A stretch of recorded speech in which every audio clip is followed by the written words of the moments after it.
Good evening again, ladies and gentlemen. Now, I assume you're all here to sign up for the Affordable Care Act. Is that right? And we have a few exchanges that are available here tonight. I do want to, before I bring out Secretary Califano, I do want to mention a couple of upcoming programs. There are two that are both political in nature and related to what we're talking about tonight that are coming up next week that I want to mention.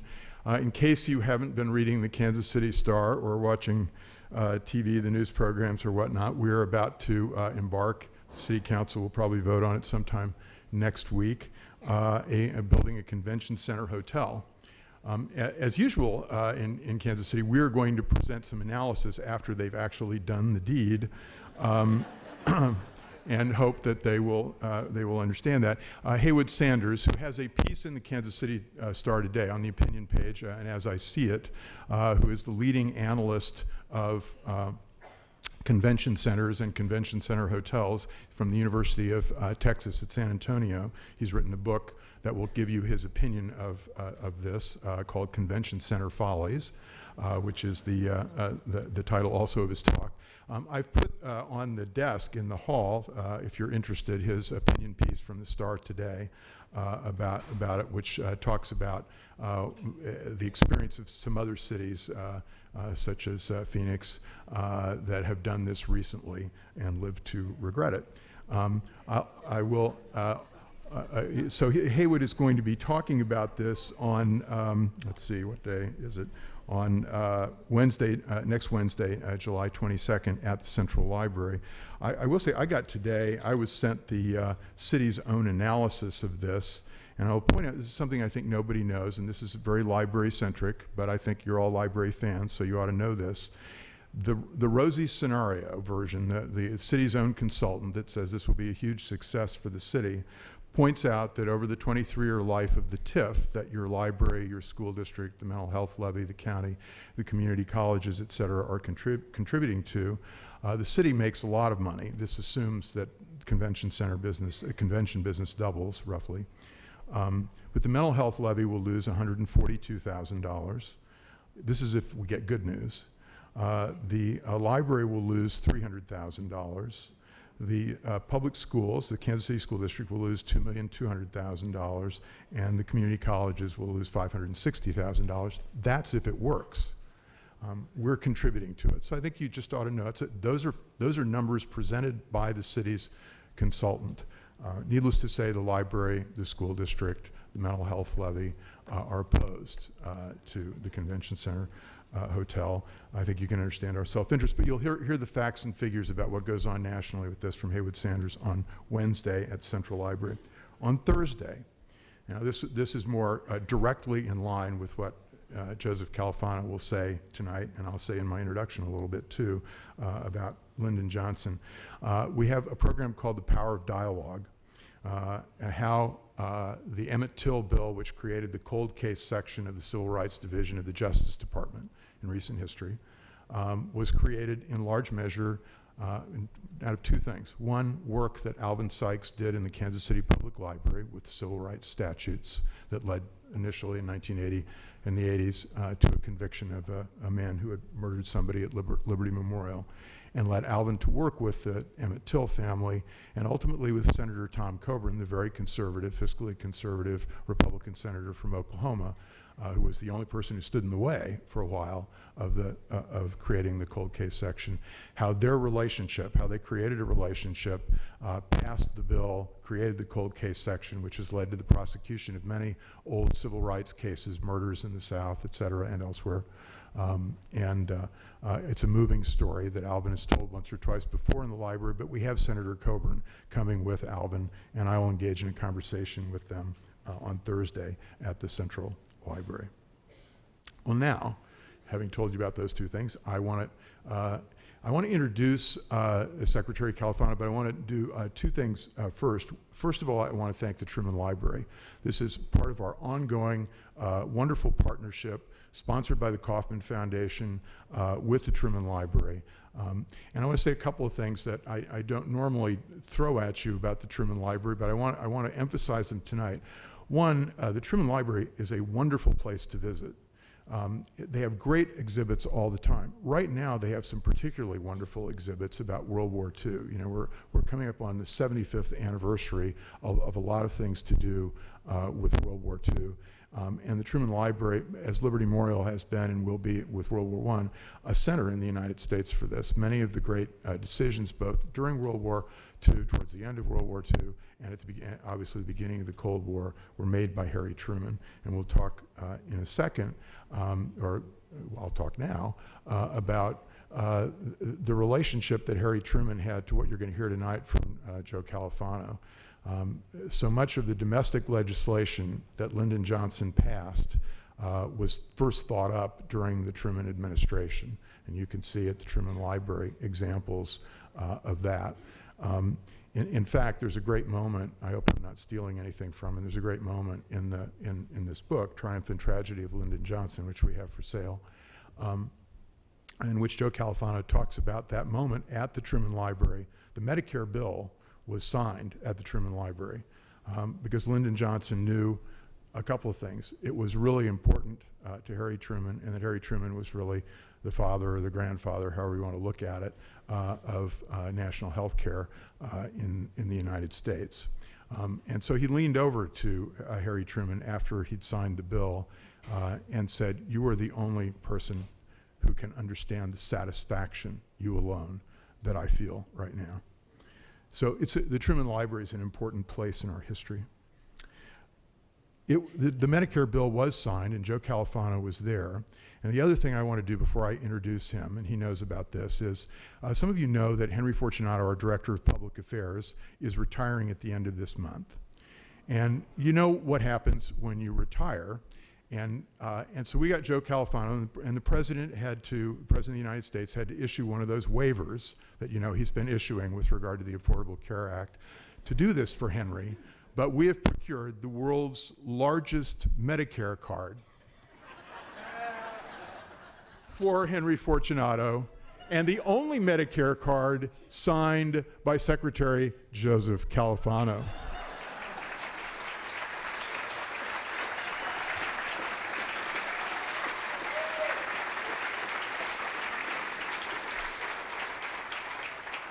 I'm really not that old.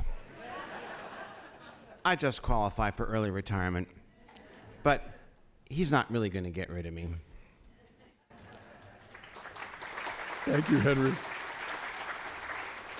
It's only good, actually, for bunions and electroshock therapy.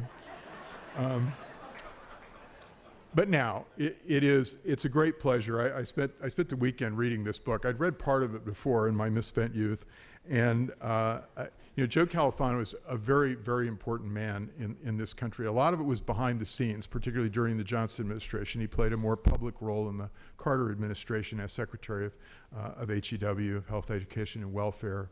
And many of you know that he basically introduced anti-smoking to the United States in those days. But this book and his talk will be about LBJ, and you know, he was hired working. He was working for Robert McNamara in the Defense Department, and the president wanted him, and McNamara wouldn't let him have him, and they were fighting over him, and finally got him into the White House. And he says about himself that he was sort of the utility infielder. Others said he was really the guru of domestic policy at a moment when, as he himself said, today we live in LBJ's world because of the domestic policies, because of the passage of legislation after the Kennedy assassination. And when you think about it, the Civil Rights Act of 1964, the Voting Rights Act of 1965, there are pages and pages of this, the great 89th Congress, which he talks about, and we'll talk about in his talk, where there are 200 bills proposed by Lyndon Johnson, and 181 passed. And Joe will talk about some of that. But this is also a great book because he talks about LBJ's volcanic personality. There's a lot about that I couldn't tell you because this is a family library. But he did say to Joe at one point, because I think I haven't noticed any children in the audience, that he should mount Congress like he would mount a woman. That was one of the milder things that he said. And it's really a pretty phenomenal story when you think about it. Medicare and Medicaid, the first environmental legislation, model cities legislation, attacks on poverty, public transport, mass transit, et cetera. And I told him he's being introduced by a conservative Republican, so I won't take this opportunity to discuss the benefits and the cost of some of those things. But I did tell him that I was going to tell you something that I heard this spring in April at Monticello. I was a board member at Monticello, and I was privileged to hear John Lewis speak. It was within a day or two of the anniversary of Selma, and the movie had come out, and some of you will know about the controversy about the movie, which Joe Califano has written with some passion about the depiction of LBJ. And John Lewis talked about Selma, and he didn't talk about himself so much or about Martin Luther King. He talked a lot about LBJ. He wasn't negative about the movie or about anyone else. And it was really moving. There were tears in the eyes of everyone in the audience. And this book does the same thing.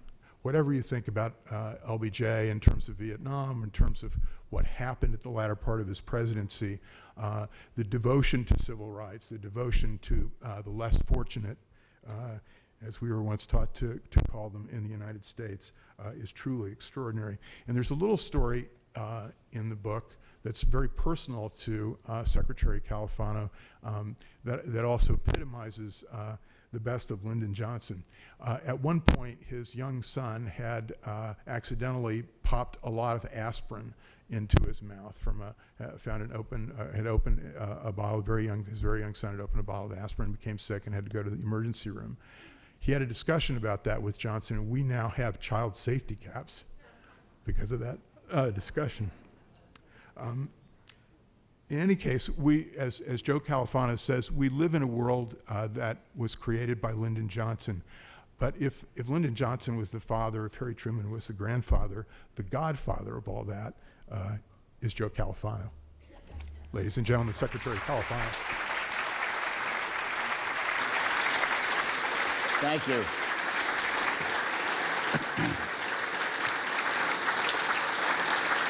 Thank you.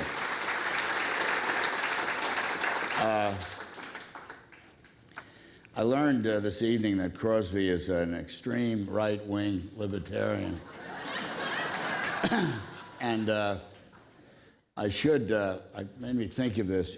Years ago, if you know who Art Buchwald was, the great columnist and satirist, and he and I were doing a fundraiser for the Heart Association in Northern Virginia, and Buchwald was introducing me, and he said, most of you know Joe Califano is the former Secretary of Health, Education, and Welfare. He said, I know him as the architect of the Great Society. He said, you know what the Great Society was? The beginning of the Reagan landslide.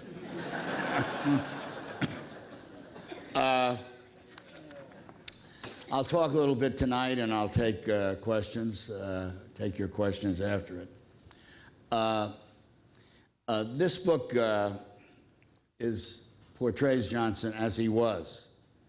The pluses and the minuses, as the reviewer said, that he jumps off the pages. I hope he does. The fact is that we are living in Lyndon Johnson's America. And just think about it in real context. In education, Head Start. There are 1 million kids in Head Start today. We talk about preschool education in New York as though we're just discovering it. Elementary and Secondary Education Act, federal aid to education. The Higher Education Act, which has the loans, the grants, now called Pell Grants, because of the Center on the Reauthorization, and the Work-Study Program. 60% of the kids in college are there on those programs. And bilingual education. started. We now we have bilingual education in the United States of America in 70 languages. In health, we're all familiar with Medicare and Medicaid out here, of course, but think about it. We have 60 million Americans on Medicare. We have 70 million on Medicaid, and growing every year. 2/3 of all the nursing home care in the United States is paid for by those two programs. And we have 9,000 community health centers in this country. Great Society programs. And Johnson used to say, you shouldn't have to go to Boston or New York to get a good doctor or get the best medical care. It ought to be available everywhere. And we passed something called the Heart, Cancer, and Stroke Act, which created these medical centers all around the country, in Atlanta, in Houston, and elsewhere. Food stamps, whether you agree with it or not, there are 45 million people on food stamps today. And the Immigration Act. Most people forget, Johnson signed immigration reform in October of 1965. The country had something called the National Quotas Act, and that law limited immigration to this country largely to the British Isles and Northern Europe. That's where 85% of the immigrants came from in 1965, when he signed a law that opened this country to the whole world. Today, 85% of the immigrants to this country come from Asia, Central and South America, Africa, and Southern Europe, and Eastern Europe. Only 15% from the British Isles and Northern Europe. Civil rights, I'm sure you're familiar with the 1964, all the whites-only signs came down because of the 1964 Civil Rights Act. His staff said to him in 1963, December after the Kennedy assassination in January of '64, don't propose that law, which prohibited discrimination in employment and public accommodations. It's a presidential election year. And he said, what the hell's the presidency for? And he went for it, and he got it passed. And I'll give you a sense of how important that timing was in a few minutes.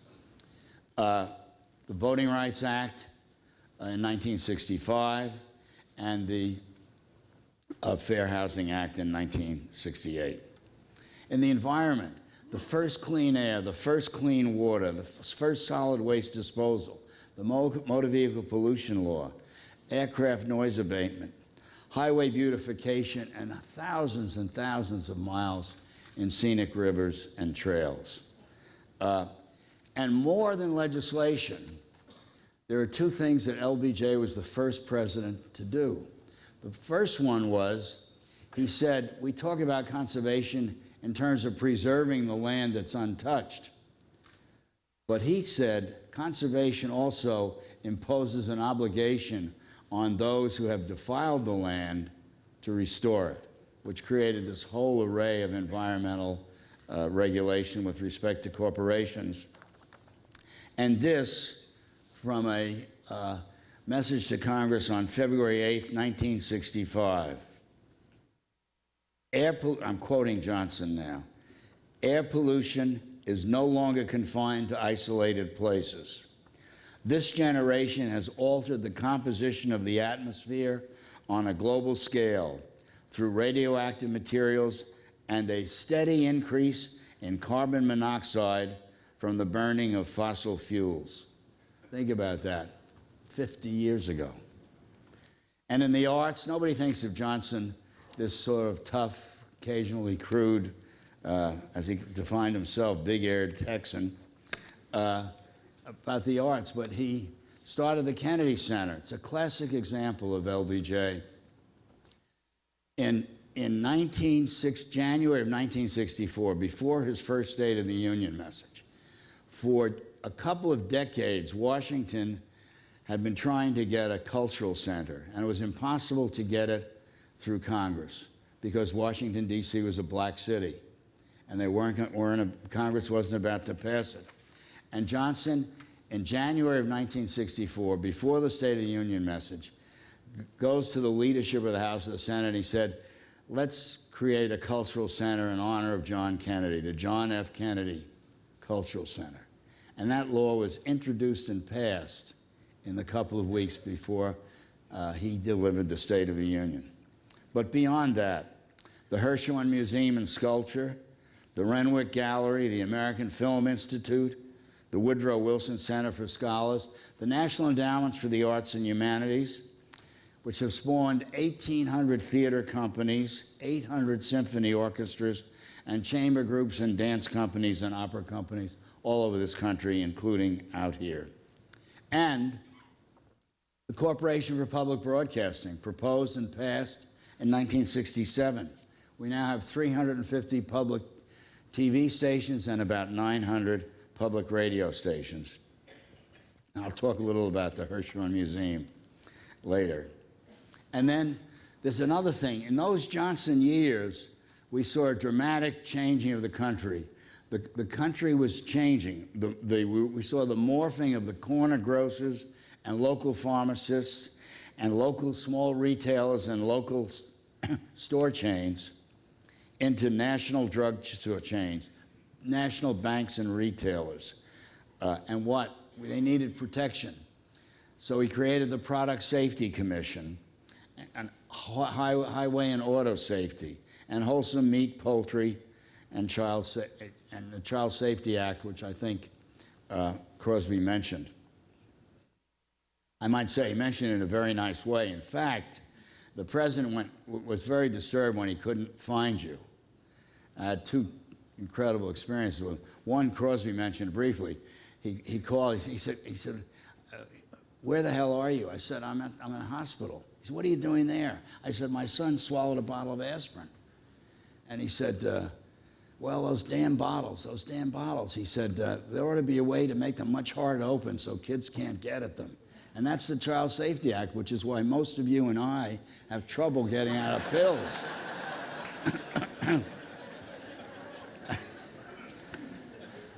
I learned how important being at the other end of the phone was with LBJ. Actually, the second week I was at the White House, I had an office down the hall from his on the same floor. It was a big office because I used to have all these meetings to prepare legislative programs and things like that. And I had aside from his office, I had the only bathroom to myself as part of that office. And he called one day, 8 a.m. in the morning. My secretary, when you got a call from him, we had something called the POTUS line. It was the phone rang, not intermittently, it just rang until you answered it. And you could never answer it fast enough. It always made you feel like you hadn't answered it promptly enough. And I was in the bathroom, and my secretary answered the phone. "Where is he?" She said, "He's in the bathroom, Mr. President." He said, "Isn't there a phone in there?" and she said, no, put a phone in there. So I came out of the bathroom, and Peggy said, "The president wants to put a phone in your bathroom." I said, forget about it. The next day, same time, phone rings, I'm in the same place. And he calls, and he says, "I told you to put a phone in there." And she said, she said, "I want a phone in there." And I come out of the bathroom, and there are two Army Signal Corps guys ready, and they put the phone in my bathroom. How did he get all this done? Well, one, he understood this is really a presidential nation, and a Congress made up of 535 people, 100 senators, 435 representatives from all over the country with different constituencies, individuals with different interests who are electing them, sometimes not even agreeing within their own districts, needs strong leadership, and he was prepared to provide that. He also had courage. When he passed the Civil Rights Act in '64, he told his aide, Bill Moyers, at the time, "We're turning the Republican Party over to the South for my lifetime and probably yours." And he exhibited courage on a variety of other fronts. And he had laser-like focus. If you listen to the Johnson tapes, hundreds of hours of them, very hard to find any small talk. There's virtually no small talk. And he knew about civil rights, and he knew about poverty, and he knew that those were his top priorities. And he knew that this country was changing rapidly, and it required a lot of protections to deal with the modernization of America. And he knew the laws were not self-executing. And he worked with opponents, and he was incredibly persuasive. You read about the Johnson treatment, and you hear about it, and he was fantastic. He knew when to flatter somebody, he knew when to threaten somebody, and he knew how to argue his case. And this is it's in the book. As mentioned, Hubert Humphrey once described what he felt like being subjected to the Johnson persuasion treatment of argument, mimicry, humor, statistics, and analogy, with LBJ pulling one supportive clipping and memo out after another out of his pocket. It was, Humphrey said, and I quote, "an almost hypnotic experience. I came out of that session covered with blood, sweat, tears, spit, and sperm."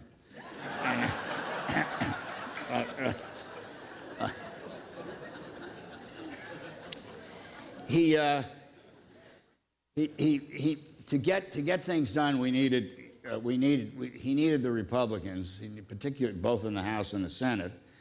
You have to remember, in those days, the committee chairs were in the Senate. Every chair was led by every committee was chaired by Southern Democrats, and most of them in the House. And he desperately needed Everett Dirksen, who was the senator from Illinois, the minority leader, and they were good friends. They loved to drink together.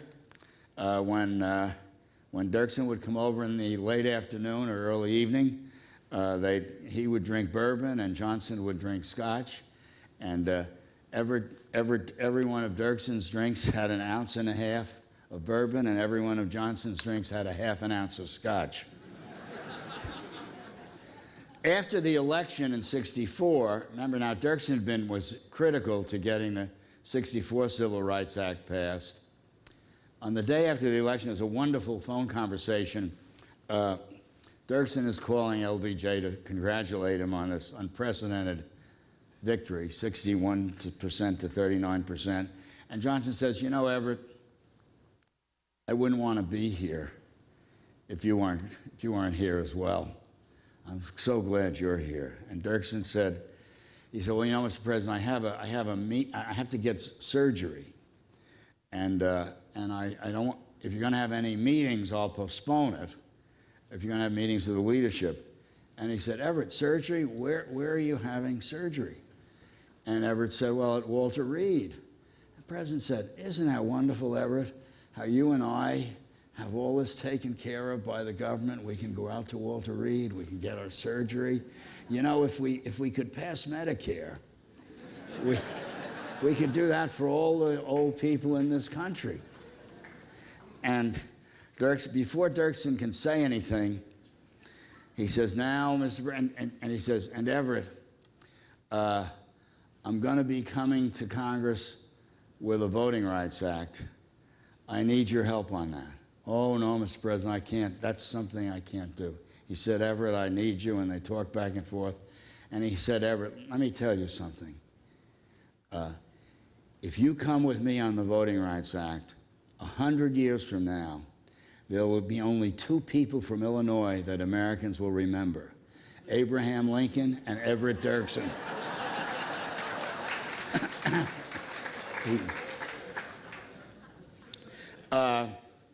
He had a wonderful. He loved the whole world of politics. He of course wanted to put the first black in the cabinet, the first African American on the Supreme Court. when he called Thurgood Marshall, he wanted Thurgood Marshall to come down and kind of prove himself. He didn't have to. He'd won so many cases, but as Solicitor General. And Thurgood Marshall had been the NAACP lawyer for years, had traveled all over the country. He was now in a federal judgeship in the Second Circuit in New York, lifetime appointment. And the president calls him. It's another one of those wonderful conversations. And he says, Thurgood, I want you to come down here and be Solicitor General. He said, oh, Mr. President. He said, you know, I've spent so many hours arguing cases. And he said, and you know, and now my wife and I have finally settled. We have an apartment in New York. And Johnson says, I know that. And he said, and you know, this is a lifetime appointment. The Solicitor General is a political job. Johnson says, I know that. And he said, and you know, I never made any money, and I make more money here at the Court of Appeals. He says, I know that, Thurgood. He said, you haven't told me a damn thing I don't know. Now come on down here and take this job, which he did. And when he wanted to, he also wanted to, we had a very big battle with the Federal Reserve Board. The Federal Reserve Board was chaired by somebody named William McChesney Martin, and it was 7 members at that time. Martin was really a distinguished financial guru on Wall Street, had been ahead of the Fed for a long time, and he had a 4-3 vote. So interest rates started to inch up, and Johnson was always a low interest rate man. And then one of the conservatives on the board was retiring. His appointment had run out. And Martin called me up and he said, she said, Joe, I want you to tell the president that if he puts a liberal on this board, he's likely to lose me. So I told the president that, and Johnson mulled it over for a few days, and he said, you know, I think we ought to appoint Andrew Bremer. Andrew Bremer was a black economist in the Department of Commerce, Harvard graduate, MIT graduate, and what have you. Johnson said, you know, Martin can't walk off the board with the appointment of a black liberal on the board. It would look like hell for him, because everyone would start talking about the fact that he'd resigned because he wouldn't serve with a black. And believe me, Johnson would have made sure of that. But Russell Long was the chairman of the Senate Finance Committee, and Russell Long was from Louisiana, and we had to get him past Russell Long. And so Johnson has a folder, white manila folder, with all the information about Bremer. He calls Russell Long over to the White House, and we're sitting there, and he describes this, you know, a brilliant guy from Harvard and MIT and everything else, and he says, and Russell, he was born in Louisiana. And Russell says, wonderful, Mr. President. He said, Russell, I want you to introduce him to your committee, and I want you to promote him. He said, absolutely. And Johnson hands him the folder. And the first thing in the folder is a picture of Andrew Bremer. But Russell kept his word and stayed with it. He also knew he was terribly calculating. To give you one example, in order to create, there was no vacancy on the court to put Thurgood Marshall in. And Tom Clark was one of the Supreme Court justices. He was in his mid-70s at the time. Ramsey Clark, his son, was in the Department of Justice. And Johnson started talking about, you know, I'd love to appoint Ramsey Clark Attorney General, but it would be a terrible thing for Tom Clark, because I don't see how Tom Clark could stay on the court. He'd have to recuse himself from every case that the government was involved in. And then the word about that sort of spread all over Washington, and he'd mentioned to a senator coming in and that and what have you. And Tom Clark finally came over to the president and said, Mr. President, if you ever decide you want to move Ramsey up, I would retire from the court. And Johnson said, oh, I wouldn't want you to do that. But he did appoint Ramsey, and Tom Clark retired, and Thurgood Marshall went on the court. Passing legislation also required him to deal with all kinds of interest groups, and it could be wonderful or it could be tough. The Elementary and Secondary Education Act, which provided the first federal funds for elementary and secondary education.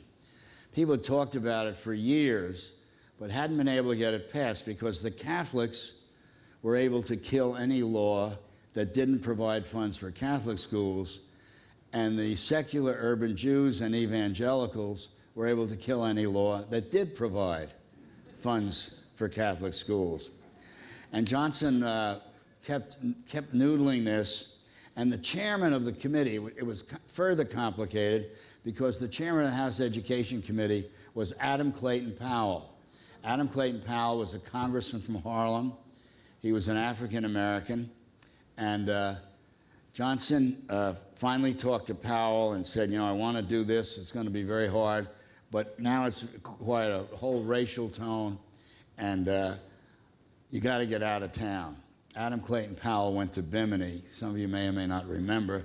He never came back from Bimini.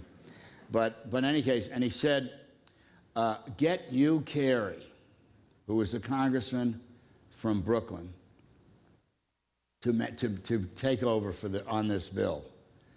Hugh Carey was a congressman who had in his district Orthodox Jews, several Catholic schools, and two of the most significant evangelical churches in Brooklyn. So Johnson then gets Carey to start thinking about it. Carey came up with the idea of leasing books, secular books, and equipment to Catholic schools. So Johnson likes that and decides to try and sell it. The hottest room in the White House was where the White House pool is. And one afternoon he gets Billy Graham, not in the pool, just standing next to it, fully dressed. Billy Graham, Cardinal Spellman, who was the Catholic cardinal from New York, and Arthur Goldberg. And I remember George Christian and I, who was then the press secretary, were there. And he's talking to them. He's trying to sell them on this leasing idea. And it was so hot, you could see the sweat coming through Cardinal Spellman's black cassock. I mean, it was just incredible. And finally, they agree. And he gets the law, we get the law passed, and then he said to me, call Speaker McCormick, Speaker of the House, and ask him to hold up the law for 6 weeks. You know, if you don't sign a law within 10 days, there's a pocket veto and it doesn't become law. He said, because I want to sign it on Hugh Carey's birthday. We wouldn't have this bill without his compromise. And he did. And he could do things like that. He also, on other occasions, I'll give a couple of examples, we needed to get the debt limit increased. And in 1967, and to our surprise, 6 Democratic congressmen voted against increasing the debt limit, and we lost it. So we meet to go over the head count with the president. You have these long sheets and with names on them, and they were basically liberal Democrats. Said because of the war in Vietnam, there wasn't enough money for domestic programs, there ought to be more money. One of them was Dick Ottinger, the congressman from Westchester County in New York, very rich, affluent county in New York. And I said to the president, he said, why did Ottinger vote against? I said, well, you know, Ottinger says there's, you know, this will take away funds for public housing. There's not enough money for public housing. Johnson said, Joe, you call Ottinger, you tell him that if he's worried about funds for public housing, if he doesn't go with us, I'll put the biggest goddamn public housing project in the history of this country right in the middle of his Westchester district. I did, and we got his vote. I mean,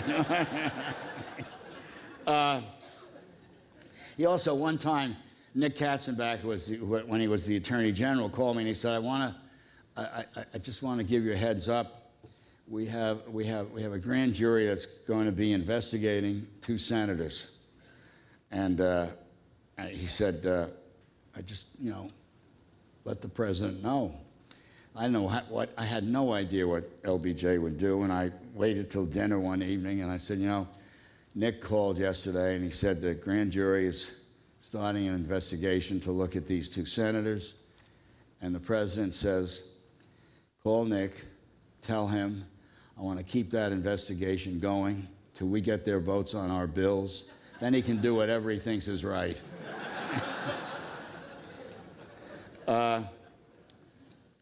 He also,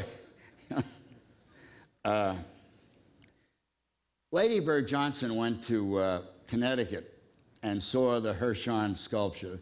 Joseph Hirshhorn, a Latvian Jew, had the most marvelous sculpture collection and art collection. Lady Bird came back and said, Lyndon is fantastic.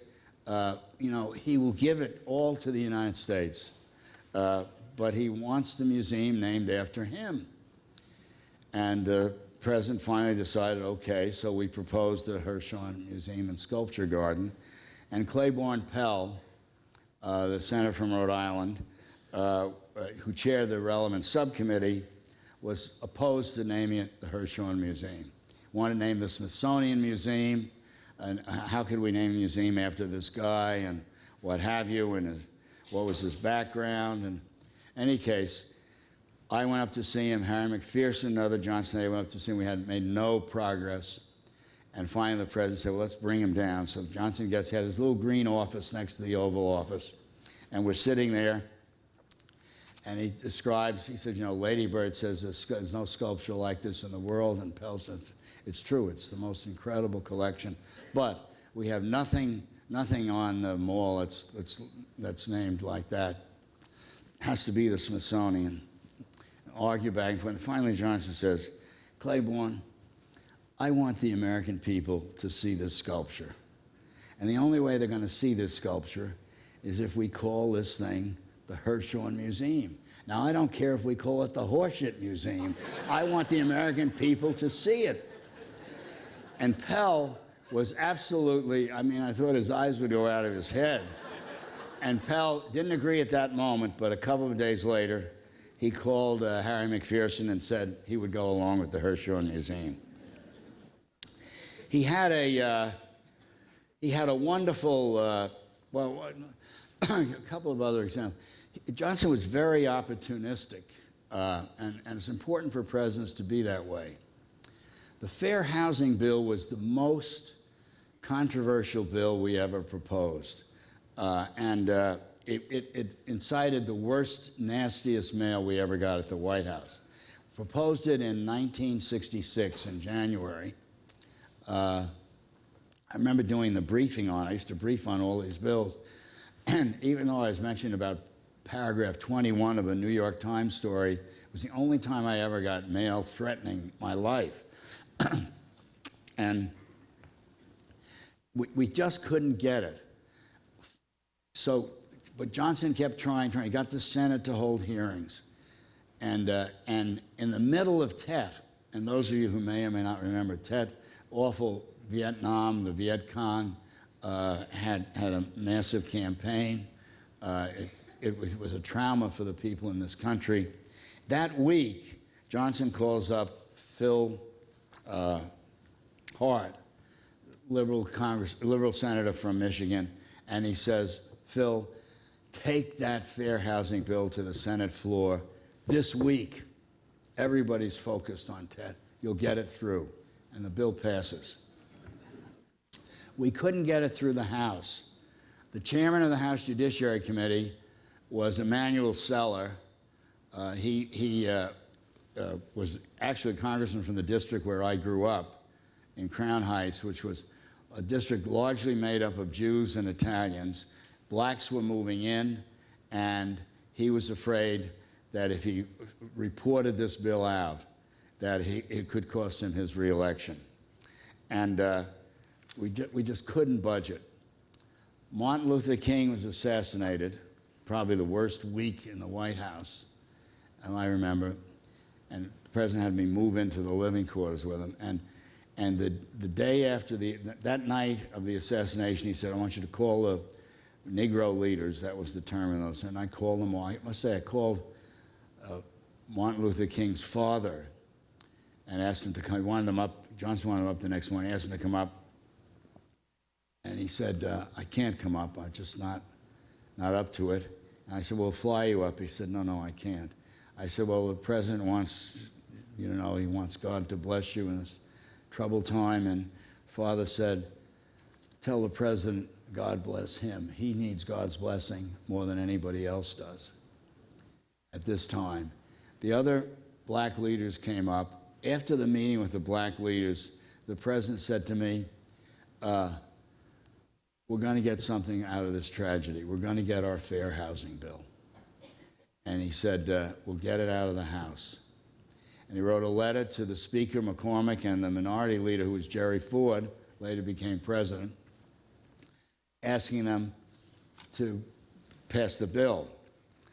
And they came back and said, how? And Johnson said, well, take the Senate bill directly to the floor. Then Manuel Sella doesn't have to report it out of his committee. We'll get it passed, and he'll be okay. And that's how the Fair Housing Bill got passed. I should note that he had a marvelous sense of humor about all kinds of things, and sometimes by maybe sticking it to somebody older. Frank Church, the congressman, the senator from Idaho, who would constantly talk to Johnson. He was a great fan of Walter Lippmann, who was the great columnist in those days in Washington, and he'd say, Mr. President, on the economy, Lippmann thinks this or Lippmann thinks that, and in Vietnam, Lippmann suggests this and Lippmann suggests that. And Johnson said, Frank, let me tell you something. The next time you want a dam on the Snake River, call up Walter Lippmann.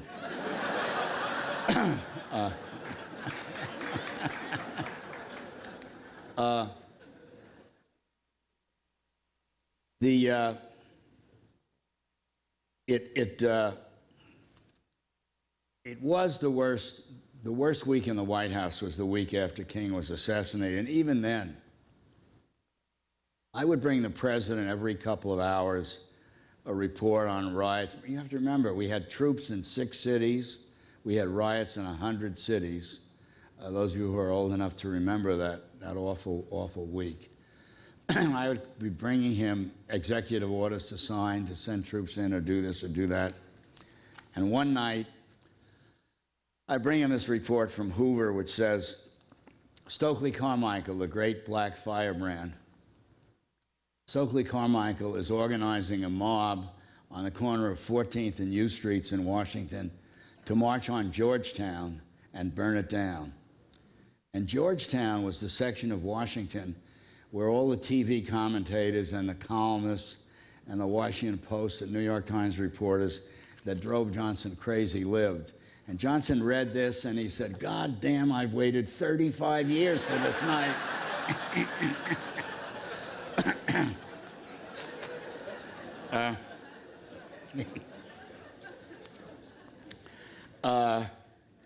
Hatfield was another senator that gave him, Senator Hatfield from Oregon, gave him a lot of trouble. He had been a governor and he was constantly telling him what the states could do and the state couldn't do and the states could do that. And on a couple of times crossed Johnson. And I was sitting in one Sunday morning, we were watching a religious program, and Hatfield is on it, being interviewed. And in the course of the interview, Hatfield says, Oregon is so beautiful. When I drive on the highway in Oregon, I sometimes stop the car, pull over to the side of the road, and again, get down on my knees and pray. And Johnson slaps me on the knee and says, don't ever trust a son of a bitch who pulls over to the side of the road to pray. He also, Bill Fulbright was another one of his bête noirs, and who couldn't, and I know Fulbright really got under his skin one day, and he said to me, you know, Fulbright is a revolving son of a bitch. You know what that is? I said, no, I don't, Mr. President. He said, that's somebody who's a son of a bitch no matter how you look at them.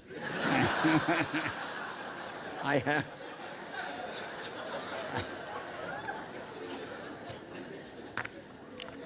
There are, let me just mention a couple of things about the book, and I'll close with a couple of Johnson's aphorisms here. But this republication, the publication of this book, is really what life was like, what he was like, what life was like working for him. It's about him. There are new things. There's a more extensive coverage of Selma, which I'll talk about if it comes up in the questions, because the phone conversations he had had with King weren't available when this was originally written. There's also, when Johnson, after Kennedy was assassinated, and President had talked to Robert Kennedy and what have you, and he gets on the plane, he gets sworn in, and the first person he called was Rose Kennedy from that plane. The second person was Dwight Eisenhower. And he asked Eisenhower to meet with him the next day, the 23rd of November, in Washington. And Eisenhower said he would come, but he'd rather come and do a memo for him. And he did. He came, and that memo is in the back of this book. It's a remarkable memo. It had not been released before because Eisenhower made only the copy for his own files and a copy that he handed to the president, and it just got lost in the library files. There's also a letter from Lucy Baines Johnson, which she wrote me on the Christmas, which she read this book, which is very moving. And at the end, there are a list of all the laws and that were passed in those days. There are a few, if I get this right, yeah. This is classic Lyndon Johnson. That's me when I had a lot of hair. And that's probably as gently as he ever talked to me. This is one of his great aphorisms, if you can't read it. Jealousy and sex drive people to do more damn mean and crazy things than anything else. And then this was at a meeting. This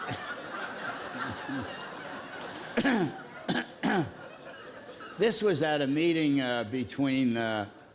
We had a meeting with a couple of the civil rights leaders, and I think Walter Reuther and a couple of other liberals when he told them that, when he's trying to convince them to do something.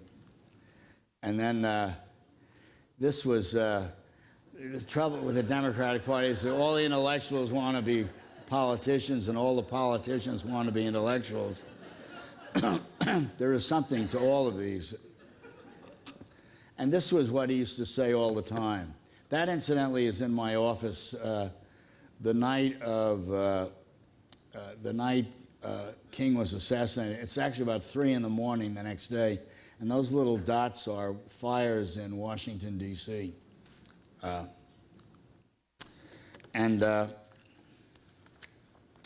That's it. I've enjoyed very much talking to you, and I would like to hear your questions.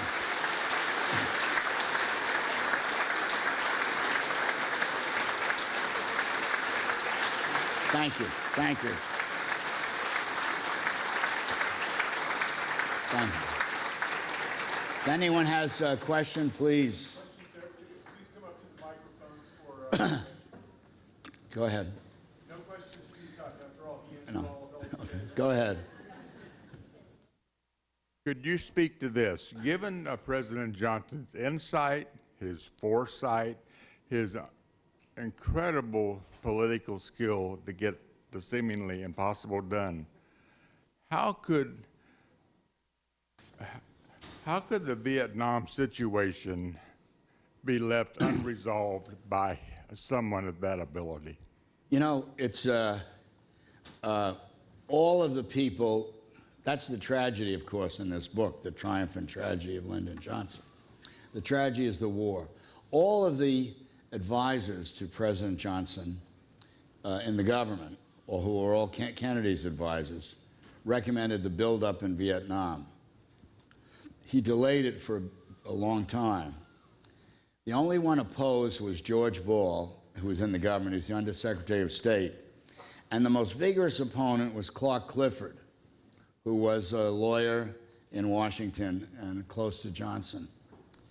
In 1968, when McNamara left, and it's another classic example, McNamara used to, who I'd worked for years and who was a good friend until he died, said he never knew whether he resigned or was fired. But Johnson brought in Clark Clifford to be Secretary of Defense.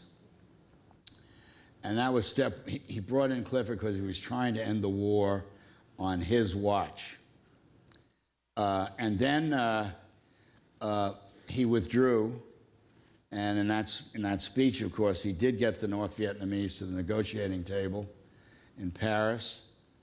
They got close to an agreement, and then the Soviets invaded Czechoslovakia, which had an enormous impact. And then, as we now know, which we knew a little about then from the NSA wiretaps, Anna Chennault, the wife of Chiang Kai-shek, who was living in Washington, was talking to the South Vietnamese ambassador, urging him not to take the deal that Johnson and the North Vietnamese were proposing, that he'd get a better deal under Richard Nixon. And they didn't. And I think the tragedy was that he built up the war, no question about it. I think we were always looking over our right shoulder. Goldwater, the conservatives, the Republicans. Remember, Kennedy was afraid he wouldn't even be able to carry Texas with Johnson on a ticket, and when he went to Dallas. It was a horrendous mistake, and it was an awful war. And a top double tragedy, because the settlement that Kissinger and Nixon agreed to was essentially, we now know, the settlement that would have been done in 1968 if it had ever happened. Now, most of the soldiers died under Johnson, I realize that, and under Kennedy. Yes? I want to let you know, I read this book, and it has completely changed my viewpoint of Johnson, so I want to thank you for that. One of the stories I wasn't familiar with, though, was leading up to the '68 convention, and although Johnson had given that national speech saying, "I will not accept the nomination," through back channels, he was also sending out feelers that, well, if you really can't come up with a candidate, I'm willing to come to Chicago. Would you talk to us a little bit more about that? I think that, and there's more coming out. I think there are books coming out about Lady Bird and Johnson. LBJ, the first time he thought about saying he wasn't going to run again, he thought about announcing it in the State of the Union in 1968. And then said, and Lady Bird wanted him to do that. But he said, well, I can't send up all these laws and then say I'm pulling out. So he didn't do it. In 1968, at the end of that talk, as that was originally written, it was, I shall not seek and I would not accept. And that was, he changed that to I will not accept. And I think we'll never know, at least I will never know, maybe eventually we'll find it. I think he would love to have had the party say, we want you, and turn them down. I think that's probably, Lady Bird was terribly worried about his health. Remember, he'd had a massive heart attack in 1955, and he was exhausted with all the energy he had. I mean, he talked, in the conversations that I had with him, and I think Harry McPherson, we said, you should run again. And he said, why? And we said, well, you're the only guy that can get anything done. And he said, oh, no. He said, you know, Congress and I are like an old married couple. We've been rubbing against each other for 50 years, and we're tired of it. There's no steam left. And so I think that's what he would have liked. I don't think he would have run again. I know that John Connally was down there, and I think I may have put that in the book. And yes, go ahead. Coming into this next presidential election, I would like to ask, is there any candidate that you feel Johnson would probably give his support to out of the candidates, particularly the Democrats, as he was a Democrat? Well, he probably would think there was nobody as good as he was, but I don't know. I will tell you one thing I forgot to mention. You know, in addition to all the civil rights laws, Johnson was very big on women, on getting women top jobs. In fact, somebody wrote a book saying he created the first set-aside program in the White House to get women into high jobs. And he got a law passed. One of his secretaries, Juanita Roberts, was a colonel in the Army. And he thought, and she should have been a general. And indeed, ultimately, when she retired, we got the Army to name her a general. But he got a law passed to prohibit discrimination, provide equal opportunity for women in the armed forces. And at the time he signed it, he said, there's no reason why someday we shouldn't have female generals and admirals, and maybe even a female commander-in-chief. Now, I don't think he was thinking of Hillary then, but but who knows? Yes. I'm asking this question on behalf of the League of Women Voters of Kansas City, of which I'm the president. What do you think he would think about what's happened to the Voting Rights Act and the diminishment of the Voting Rights Act, and do you think he would want to correct that? Yes, I think there's no question he would. He used to say that was the most important piece of legislation. He said it dwarfs everything else we've done, the vote. And you can see that. I mean, I don't have the numbers here, but I mean, there are what, 40 or 50 African-American members of the House now, and a couple of senators, incidentally Republican senators. There are scores of thousands of African-Americans in state and local jobs. No, I think he thought it was very important. I'm going to take advantage of you now. Let me go to Selma. I would want to talk just one thing about Selma, because it's a very good example of how important he thought that was. And quite contrary, if any of you have seen that movie, it was a horrendous, incorrect portrayal of him. He and Martin Luther King were partners in this effort. The movie portrays him as being very condescending to King. It also portrays him as, at one point they have J. Edgar Hoover standing at the president's desk saying, we can take care of this guy permanently or temporarily, meaning we could kill him. And they also have him sending the tapes of Martin Luther King's trysts with other women to his wife, none of which are true. Now, King and Andrew Young actually came to see Johnson in December of '64. Johnson already, and to talk about voting rights. And nobody knew anything about Selma then. Even Andy Young didn't know about Selma. And then on January 15th, 1965, Johnson calls King. You can go online and you can Google this phone conversation. It's a wonderful conversation to listen to from the Miller Presidential Library in the University of Virginia. The phone, and Johnson, first they talk about getting more Negroes in high places in the cabinet, and Johnson says, yes, I have to get a Department of Housing and Urban Development. Then I'm going to name Bob Weaver, who is an African American, to that post. And they talks about education laws and health laws, and then health aid, and then he says, but John says, but the most important thing, doctor, is the vote. We get them to vote, it'll solve a lot of their problems. And King points out, we think of King as a preacher, but King was a very smart politician. King points out, well, Mr. President, the 5 southern states you lost have the lowest percentage of Negroes voting that are eligible to vote. And he knew that.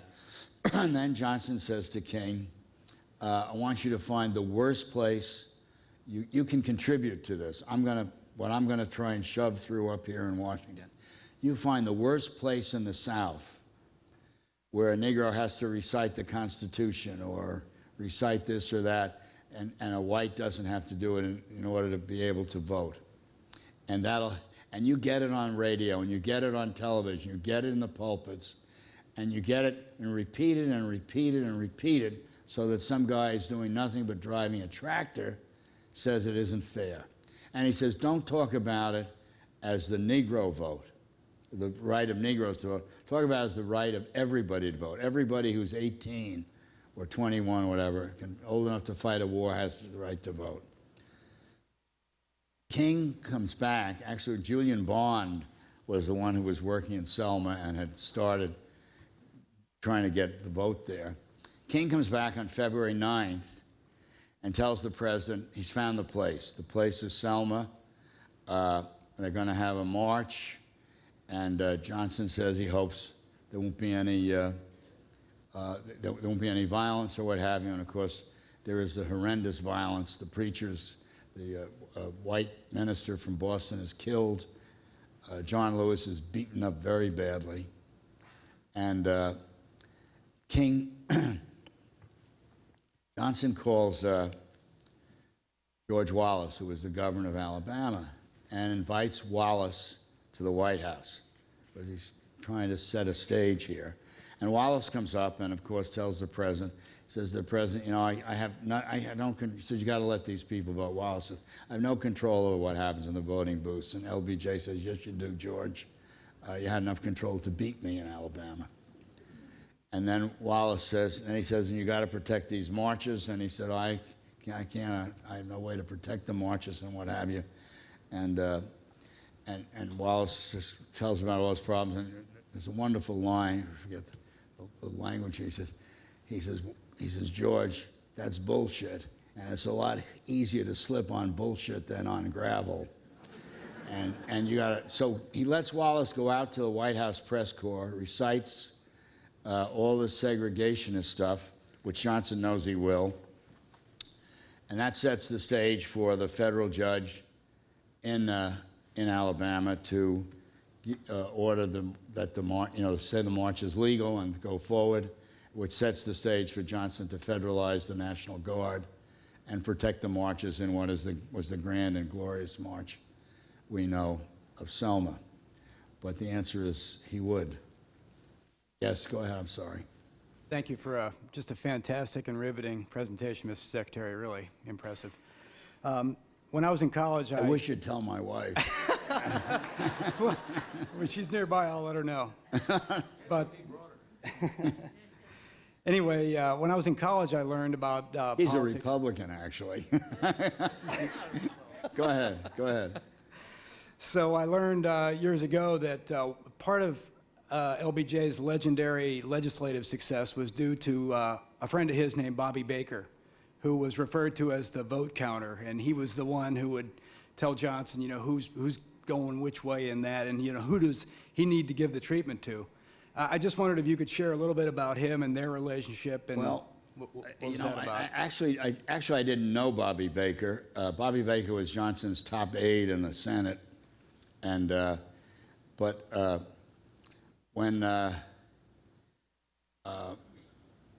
Bobby and he was convicted of bribery. I can't remember whether it was bribery or extortion or both.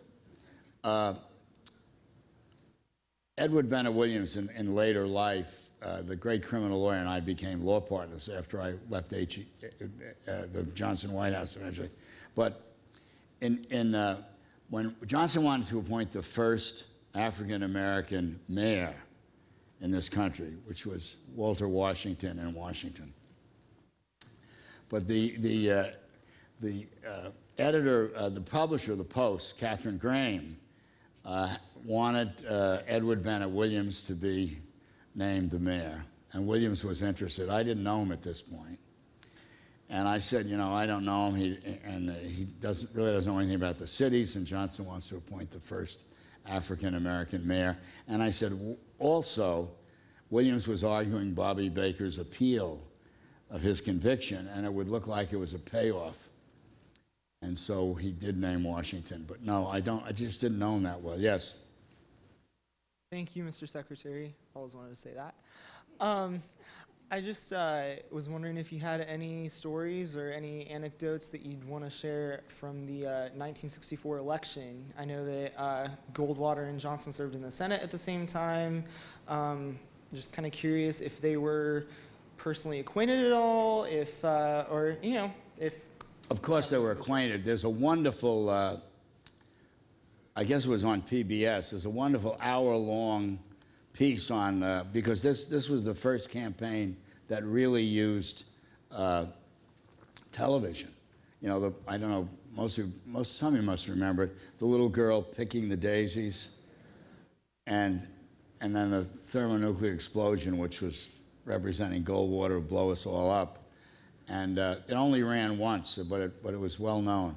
I'll give you one story which is in this book. I was still in the Pentagon, and Walter Jenkins, who was an LBJ's top aide in the White House at that point in time, was picked up for soliciting homosexual solicitation in the men's room in Lafayette Park. And I remember Secretary McNamara said, get Walter Jenkins' service record. He was in the reserve. He was in the Air Force Reserve. We're going to the White House tonight. And I got a copy of it, and he said, make sure the original record is in a safe and nobody can take anything out of it. I didn't really know why. I got it copied. We rush over to the White House. The president was in New York at the Al Smith dinner, and we go over, and we sat down with Bob McNamara and myself and McGeorge Bundy and Bill Moyers. We're on the phone, on a speakerphone, and the president, the president gets on the line, and he says to McNamara, read me those fitness reports of Walter Jenkins. And they're glowing fitness reports about how terrific he is. And he says, Bob,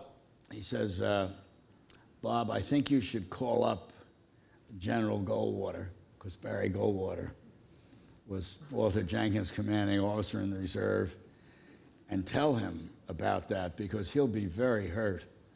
And he'll want to make sure that nobody says anything bad about Walter Jenkins.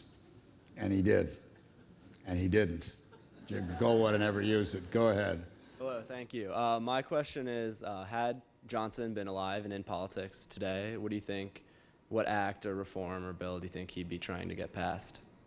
Oh, God, I tell you what I do. I do think that it would relate to money. He was really, there's one other quote I meant to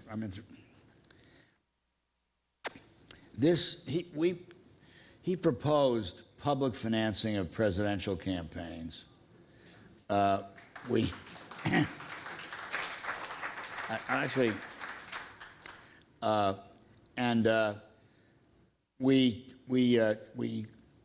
was not possible to get. It would have been possible to get public financing of Senate well, let me say, on the presidential thing, that's where the dollar, you won't be familiar, but there's a dollar checkoff that ultimately got written out of the law. We could have probably passed that, and we could have passed public financing of Senate campaigns, but we never could have gotten it through the House because so many House members don't have opponents, and they'd all be guaranteed an opponent. But this is Johnson in 1967, when he proposed public financing of presidential campaigns. And I'm quoting now. more and more men and women of limited means may refrain from running for public office. Private wealth increasingly becomes an artificial and unrealistic arbiter of qualifications, and the source of public leadership is thus severely limited. The necessity of acquiring substantial funds to finance campaigns diverts a candidate's attention from his public obligations and detracts from his energetic exposition of issues. I think that's true today. We see it every day. I mean, look at the, you know, I mean, on both sides of the aisle, not just the Republican candidates running to get, trying to raise money to see if they can run a campaign, but part of why we only have one candidate, serious candidate in the Democratic Party, is because the money was vacuumed up, really. Nobody else has been able to raise the money. Go ahead. Oh, thank you. I didn't mean to, I'm sorry, I see you over there. I don't mean vacuumed up in a way that only women vacuum. I think both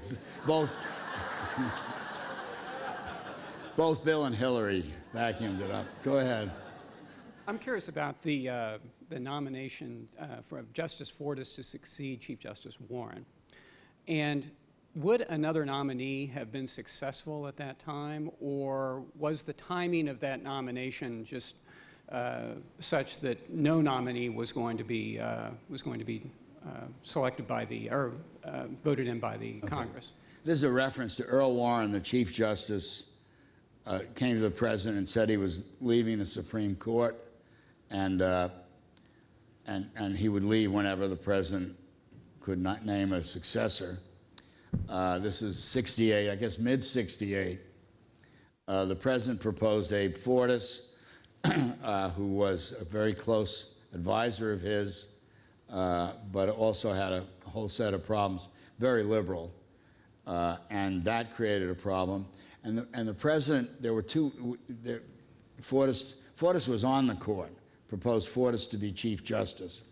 The person he proposed to add to the court was Homer Thornberry, who was a friend of his, a Texas judge in the Court of Appeals.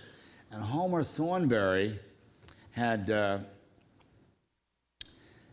woman who asked the question about the Voting Rights Act, Homer Thornberry, in a 2-to-1 Court of Appeals decision, upholding the Voting Rights Act in that circuit. It just was impossible. We didn't have any time. Fortas got into a lot of, the Fortas nomination created a lot of problems. Fortas had been making lectures and being paid by former clients while he was on the court. It was a tough problem. Yes, go ahead, sorry. My uncle served under President Johnson as the Surgeon General, Dr. William Stewart. Yes. Can you talk about the role of Medicare and Medicaid in integrating the hospitals of the South? Well, I think Medicare and Medicaid, I mentioned earlier to some people, they were critical, and they did, you know, in order to get federal funds, you couldn't discriminate. But we also had integration problems in the North with hospitals. I mentioned to people earlier that we had enormous difficulty getting the schools desegregated. We didn't have as much trouble in any way as with the medical profession or the hospitals. And I think part of it was because doctors are taught to take care of people. You know, if somebody's dying on the road or hitting an accident, whether it's black or yellow or white, the doctor will take care of them. I think that was the reason. I would note, I did something else I should mention. I'm sorry, and I'll cut it off with these 3 questions. Sequencing legislation, the order in which you send it up is very, very important.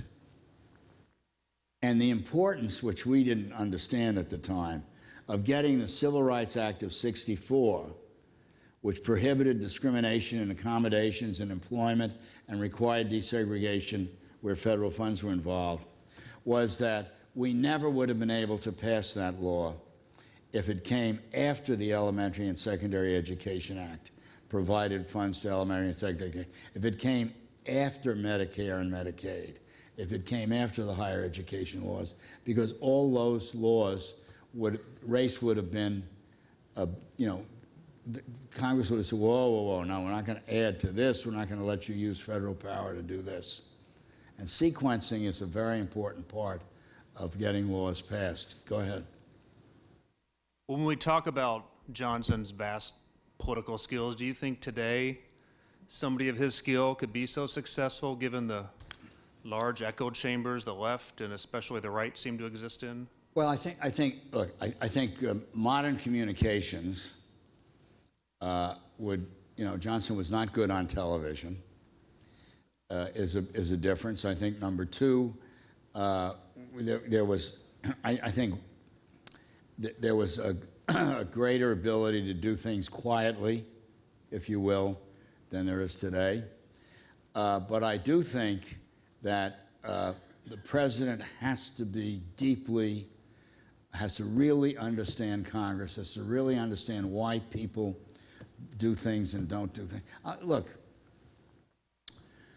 when Obama was proposing Obamacare and when Nancy was proposing modifications in Medicare and Medicaid, and Nancy Pelosi went to him and said, if you do that, we will not, we won't be with you at all on Obamacare or whatever it was, okay? And he backed down. Now, if Nancy Pelosi had gone to Lyndon Johnson, he would have said, and she said, that's the way we're going to take the House. We're going to take the House or keep the House by not touching Medicare and Medicaid. Johnson would have said, Nancy, if you don't come with me on these changes in Medicare and Medicaid, I will not raise $1 for a member of the House.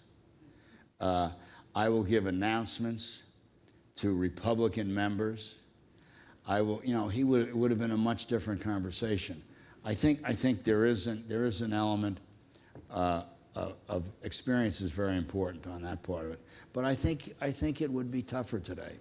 And remember, John Boehner has got to, you can't start life working in your father's bar as a 10-year-old, work your way through college, work your way through law school, and not know what life is about. Start a business. He just can't, but there, I think on the other side, Obama could work harder to give Boehner things he needs in order to get the right wing of the Republican Party to go with him on some of these things. Yes. And then one more. Oh, that's it. This is it. Yeah. Could you talk about you are the bookend of this event. Could you talk about any friction between President Johnson and Robert Kennedy? Unbelievable friction. The best description of it actually is in Caro's last volume. Yes, really unbelievable. I mean, first of all, Kennedy regarded Johnson as an intruder. The vice presidential years were probably the most miserable in Johnson's life. I think Johnson used to think that Robert Kennedy was bugging him when he was vice president.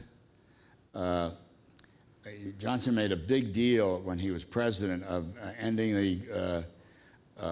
the monitoring of Martin Luther King, of ending a lot of the wiretapping that went on, and would tell anyone who was willing to listen that it was all Robert Kennedy's that did this. They were just absolute. They weren't. It was beyond oil and water. I mean, they were like fishing. I mean, I was just.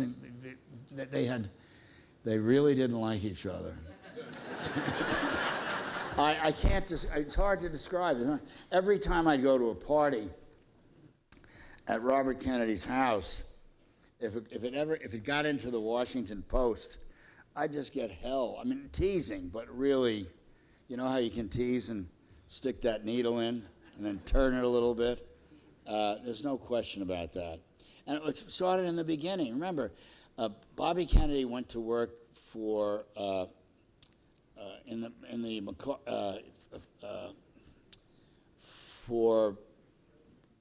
for Joe McCarthy. That's right. Johnson was totally opposed to McCarthy. I I mean, he was one of the leaders of the battle against McCarthy.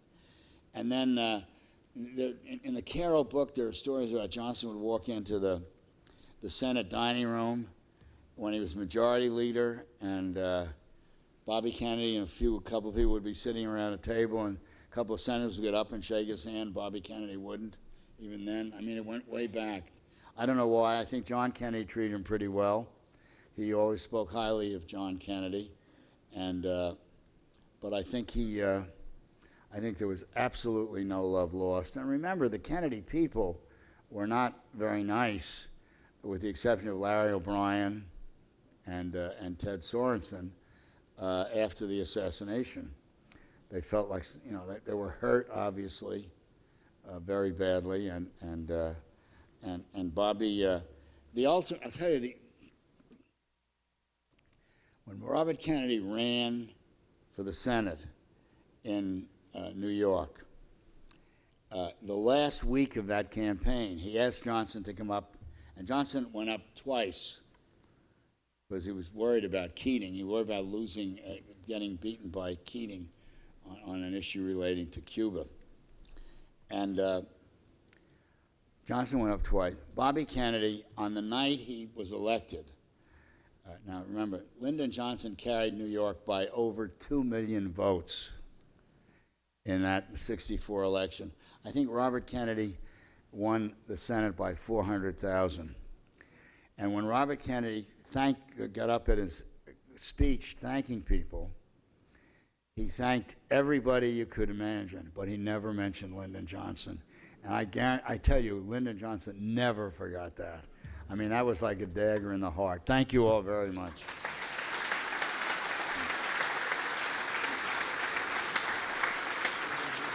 What? We're going to move a table out here for the book signing. Okay. Thank you. Secretary Califano will be signing his book up here on the stage. We'll have a table, and if you would line up on that side of the auditorium. What?